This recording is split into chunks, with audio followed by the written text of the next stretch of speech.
আমাদের দেশে থেকে দেশ বিরোধী মন্তব্য করার যে লাগাম ছাড়া একদম ছাড়পত্র ছিল এতদিন পর্যন্ত, সেই ছাড়পত্র থাকবে না, কারণ এটা হতে পারে না। আপনারা জানেন জ্যোতি মালহোত্রার কেস। জ্যোতি মালহোত্রা এদেশের ইউটিউবার, নাম শুনলে মনে হবে কি জ্যোতি মালহোত্রা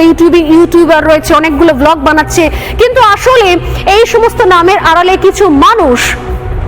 যাদের মানসিকতাই হচ্ছে দেশকে বদনাম করা, দেশের কাছে অন্য দেশের কাছে, শত্রু দেশের কাছে মোটা টাকায় বিক্রি হয়ে যাওয়া। আমাদের রাজ্য এরকম রয়েছে, আমাদের বাংলাও এরকম রয়েছে, যারা অন্য দেশ থেকে টাকার বিনিময়,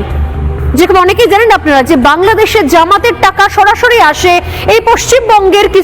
কিছু ইন্ডিপেন্ডেন্ট জার্নালিস্ট, তারা আদৌ জার্নালিজমের কিছুই করে না, ইন্ডিপেন্ডেন্ট কিছু ব্লগার, কিছু ইউটিউবার তাদের হাতে, এবং তারা সেই টাকা নিয়ে সরাসরি দেশের বিরুদ্ধে মন্তব্য করে, দেশের বিরুদ্ধে কন্টেন্ট করে, দেশে বসে, ভারতে বসে ভারতকে বদনাম করে, বাংলাদেশকে সাপোর্ট করে, পাকিস্তানকে সাপোর্ট করে।